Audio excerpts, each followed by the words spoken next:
In the recent past, the FCT MDGs Office has played host to highly placed government officials. First, it was the Senior Special Assistant to the President on MDGs, Dr. Precious Benoit, and then the Honourable Minister of State for FCT, Oloye Olajumoke Akinjide. The purpose of such visit is to see how FCT MDGs is making use of its resources to meet the MDG goals. The FCT MDGs Office decided to focus on agriculture in the battle against extreme poverty and hunger due to findings of a baseline survey conducted in 2008, which revealed that over 70% of FCT rural dwellers are involved in farming activities. The Honourable Minister of State for FCT Oloye Olajumoke Akinjide decided to visit 2 community farms in Kuchibuyi and Guita in Bwari Area Council, where FCT MDGs is working. On arrival, she was received by the council chairman, Honourable Yohanna, council members, officials of Agric Secretariat, officials of FCT MDGs, and the farmers. While on the farm, the minister was briefed on the program by the manager of the Agric initiative. Last year, the farm was not as big as this, but when they saw the goodies in the whole program, this year they had to increase the size of their farm. So this is about 10 hectares of maize. As you can see, the tractors around here too for their second crop, because we said the communities should have 2 crops because of security reasons. In case of any failure of one, at least one will be able to benefit from the other, whether in the market or on the farm. So they are going to plant soybean as their second crop. This is their maize farm. Yes. Everything that is on the farm here is provided by the MDGs. So what do you provide? The community provides the land. They clear the land. You clear the land. They clear the land. We provide the tractor to till the land. Then we give them improved seeds so that they should be able to know the value of the use of improved seeds against the grains they used to plant. We give them herbicide so that we'll be able to reduce the drudgery in agriculture, so that the youth will be able to embrace the agriculture. So the MDG provide all this. Then fertilizer. The fertilizer is also provided to them by the MDG free of charge. And then the extension staff is with them, who teaches them how to use the herbicide, the fertilizer, and even the planting. We used to have problem with the planting with them, because when we say they should plant maize closer, they will say that the maize will not breathe well, it will not produce that. But till gradually, they are coming to terms with us because of the yields they are realizing from what we are doing with what they are locally practicing. So that is, briefly, what the MDG... when the crops are ready for harvest? They do the harvest, and the MDG has shelling machines. We go with the tractor from community to community to shell the machine, and also provide the bagging and even the chemicals to preserve the produce. So all these things are being taught to them. And then the MDs also conveys the maize to a central location. At the end of the day, we provide the window markets. And this year, you humbly approve for the mopping up of the grains, which at least everybody in the city is enjoying as a buffer stock. Fantastic. Representative of the farmers and chairman MDG's farmers in Kuchibuyi said that the FCT MDG's Agric initiative has encouraged them to be united by forming a cooperative. We are upset for this MDG. This MDG is helping us. Helping us very well. Because since we start this farm, before we don't have corporate for our community, but now as MDG come, we are corporate. Yes, we are achieving this MDG, and our prayer this MDG to continue. We that we are poor man, we are enjoying it. Yeah, become rich. Let them pass where I am rich. Okay. Oloye Olajumoke was keen on finding out more details about the initiative from the beneficiaries. She also interacted with the chairman of the MDG's farmers in Bwari Area Council. So it's a whole value chain from what I'm hearing. You give them training, you give them microcredit, then community farming, you help to till the soil, you give them seedling, inputs in terms of fertilizer, herbicide, and extension service. At the end of the day, you help them with the harvesting, shelling, bagging, preservation, marketing. All to track the That's complete recycling. Okay. So, and it's all community based. And but the loans go to individual farmers who have been approved and recommended by the community. How many communities are now inside the MDG program? This year we have 236 communities. In terms of income level, how much? Give us an idea what it has increased for the farmer who is part of this program. What was the income level before averagely, and what is the income level now? The communities that we are following are based on the MDG survey. We have some communities that were earning below 20,000 per annum. Per person. As a family. As a family. So, but now, a year. That is the survey. And also the core communities now that we are following to bring them up. So there are some communities now that at least they can earn from 100,000 above. Because there are some communities I went with all proven this thing that anybody can go and see them. That have built houses, that have owned motorcycles. In fact, every area council has a chairman. The economic impact of this intervention. Government is giving services, extension service free, fertilizer free, seedling free, herbicide free. They are also helping with tilling the soil and all this kind of things. How has it translated into Naira for the farmer? Thank you very much. From the beginning, this is the first time we are seeing FCT. The whole program that has been coming right from the time, this has been created. I haven't seen anything, any department that has been giving or giving support like individual. Yes, sir. So the farmers have increased their income, so they are now able to, and then they can now buy other services like health insurance. I understand your communities are now joining the health insurance scheme. Even myself with my families. How much is the premium you are paying? It's 1,500 per year. So if you pay 1,500 per year, then your family can enjoy free health care. That's good. Before, they wouldn't have been able to pay that money. Okay. To round up the visit, the Minister of State was briefed by the Chairman Project Implementation Committee, Alhaji Muhammad. Afterwards, she gave her verdict on the FCT MDGs Agricultural Initiative. We realized that, in fact, 338 communities were 10,000 household income per year. 10,000 naira. Yeah, 10,000 per annum. And we saw it practically. And we decided to say, let us come up with ideas that will really support these communities. And we realized that empowerment is fundamental. But again, about 76% of them all said they are agrarian in nature. So it means whatever empowerment you are going to do that does not relate to agriculture has not touched their lives. We felt with 10,000 they can buy a fertilizer, a bag of fertilizer, and they can't do enough. So we decided to come up with this empowerment program, which we call the Community Agricultural Empowerment Initiative. We started with a 60 community, 10 in each area council. By within 2 years, we have grown to now 236 communities. And their output per ton has increased up to from 82 the first year to 640 tons in the second year.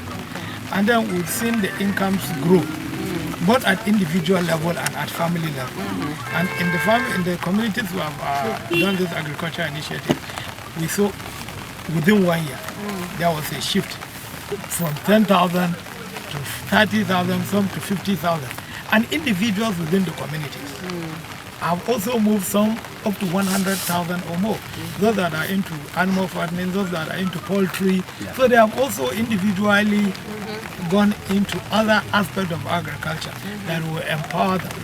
And then I'm happy to see as we are coming in, there are new houses being built. I saw that. That's right. And I can see the joy in their faces. And we did that with the Agric Secretariat. All the staff are coming from Agric Secretariat. And they sold the tractors. I want to really commend them. They gave us the tractors, they gave us the fertilizers, we got everything from them. And then we decided, even the extension officers, we didn't outsource. We are still having it from the ADP and the area councils. And I want to say, when we started, the area councils were forthcoming. They are still forthcoming, let me be honest. I remember they also supported us with 35 million each to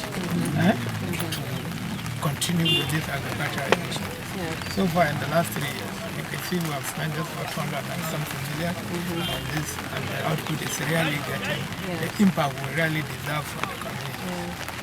Thank you. So the message is invest in agriculture, invest in farmers, invest in training, and you will get 1,000% return. Before the end of the year, we want to go into processing. Yes, that is our next step in the value chain. Yes. We hope to set at least two small cottage. One to process their maize into flour, so that my brother and I can buy maize flour in the market. Yes. And the second one is the tubers, like to process the cassava and the ram. So very soon we'll be on that, working with the market farmers and the communities. And they are becoming very, very forthcoming. The associations to be fair, they don't even collect their money.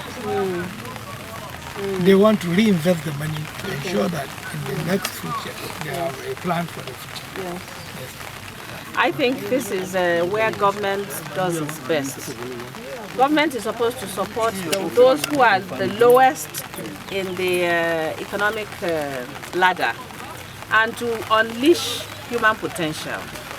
So what government is doing is what it should be doing, giving training, giving loans, giving support. The people can do it themselves, as you can see. And I think MDG has been exemplary in FCT and the Secretariat of Agriculture and the Area Council Chairman working together. And we now want to bring in STDA, for example, Satellite Town Development Agency, that will come and do the rural development part of it, contribute to opening up roads and to putting in infrastructure like solar powered boreholes, so we can see where we can all key in to develop these rural communities, stop the urban drift, and even get people coming into agriculture. So I think this is very, very laudable. I can't see any minuses. I think we should be spending more money on this kind of venture, because when we see we spent 300 million naira from the FCT, the area councils have also contributed, and you can see how it has transformed lives. So you can imagine if we are putting more money, and we'll be getting a lot more. More people are joining. So you have to graduate people from the program. If you support them for 3 years, their income level rises, then they'll be able to buy their own fertilizer. They'll be able to buy their own seeds. Where we then come in is make sure the fertilizer they get is the right quality. Make sure they get access to the good seeds and they're not being cheated. Then you bring in other people and bring them up. It's community based, so it doesn't matter who you are, what you vote. Of course, you will vote for the party that supports you. That is human nature. But it's not a criteria.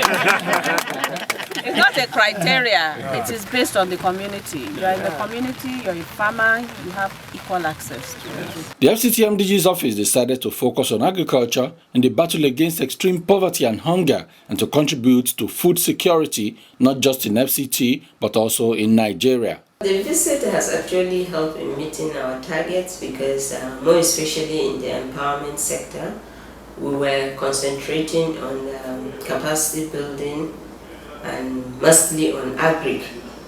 When last year we applied specifically to include the agric project, our application was not considered. But because they visited and saw what was on ground, in the 2012 application there was a consideration for investment in agriculture, and that has helped us a lot. And even FCT was graciously invited to present a paper and share our experience so that other states can also copy from. When we had the survey, the FCT Community Survey in 2008, that has revealed some issues that is of concern to us, because the survey shows that about a larger percentage of the FCT residents are farmers. And part of the package in empowerment, we felt if we don't address the issue of agric, we wouldn't really capture the issues of empowerment, because the issue of poverty, we know from the statistics available, is high. And largely people were trying to get across are farmers. So we just decided to come up with an agric initiative, which is part of the empowerment program. And she was interested in that package, and that's why she decided to visit the farms. And largely it all involves the community providing about 10 hectares of land, where we provide them with the tractors, we provide them with the implements, the seeds, and the chemicals. What they just need to do is provide the label. At the end of the harvest season, we assist them in harvesting the products, find market for them, and whatever they realize is for them, just to improve their poverty level. Visit by these officials is to also push us so that we'll be able to achieve some of these targets, because there are lots of the gaps to be met, and that's why the visit is also encouraging us to bridge the gaps so that we'll be able to achieve our targets. Really, I think the visits are welcome one, because they have been able to tell us exactly what we've been doing and the kind of commitment we also, government on its own parts, the SACP herself and the Minister of State, they have shown commitment towards providing whatever we need to meet our targets. So the visit really has pushed us to ensure that timelines are met in the delivery of the projects and the programs we have outlined. Back in her office, the Honourable Minister of State for FCT declared that farming must be taken as a business in the Federal Capital Territory, in line with the policy of the federal government. The federal government has unveiled a national transformation agricultural policy, and as a Federal Capital Territory, we are dovetailing and following very strictly the new policy of the federal government on agriculture. Briefly, the essence of this policy is to view agriculture not as a development program, but as a business. So whether you're a small scale, medium scale, or large scale farmer, you must be a commercial farmer, meaning you must make money from agriculture. And to this extent, the federal government wants to support agriculture. It's important to support agriculture for very many reasons. Number one, it's an issue of food security. Number two, it's an issue of employment. Agriculture still employs the vast number of Nigerians, and it is the area where we can most rapidly diversify our economy from a monoproduct, petroleum, into other areas. Number three, agriculture is an area where we can target youth and women. Youth are the most productive part of our country, sector of our country, and the women, any money that goes to women obviously remains in the family. So this is the reason why agriculture is so important to the federal government.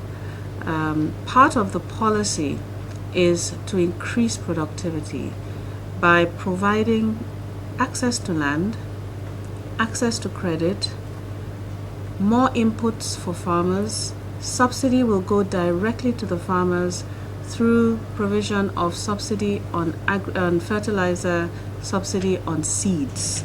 We're going to provide more extension workers, and we're going to guarantee a minimum price of purchase for agricultural food products to stabilize prices.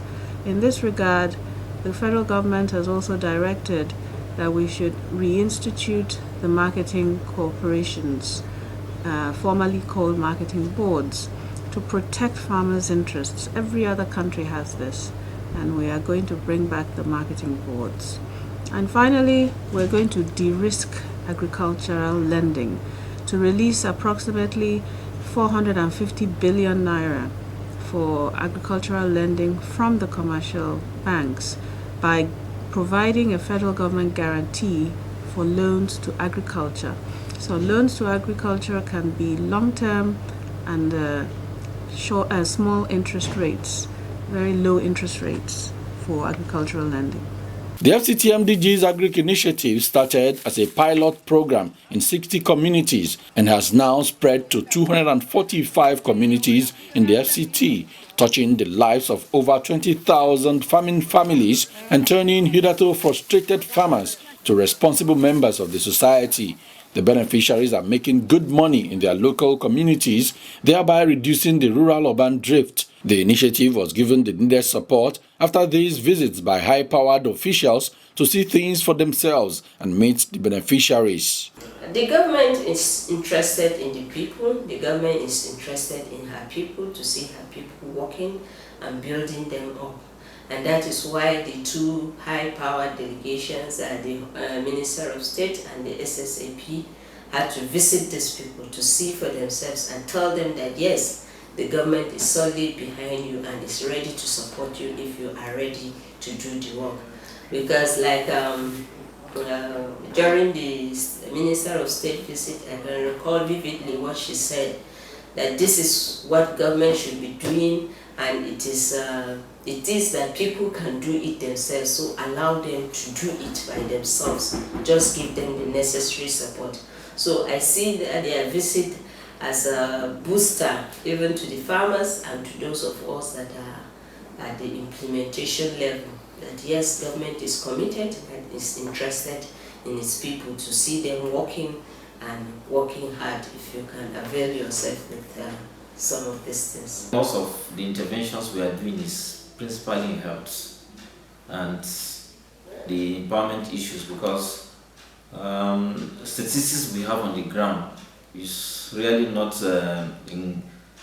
saying much, but from what we have been able to invest in health, we are beginning to get results in what we've been able to do. So we are trying to to double our efforts, provide additional funds on the issues of health. Then also on the other aspect of the empowerment issues, we've discovered we have a large army of unemployed people around the communities. So we are coming up with different modalities. We're introducing the microfinance angle. We're also introducing the skills acquisition program for the youth and women to address the issue of poverty, so that you begin to have all this large army of unemployed people getting involved and reducing crime, particularly trying to address the issue of this rural-urban drift, where most of our young people are trying to move away from their communities to come to the city centers. And already the city centers is already being overstretched. So we want to stop that by getting to them. And we're already working with Microfinance Bank. And they have opened up their branches in these rural communities. They are even with there.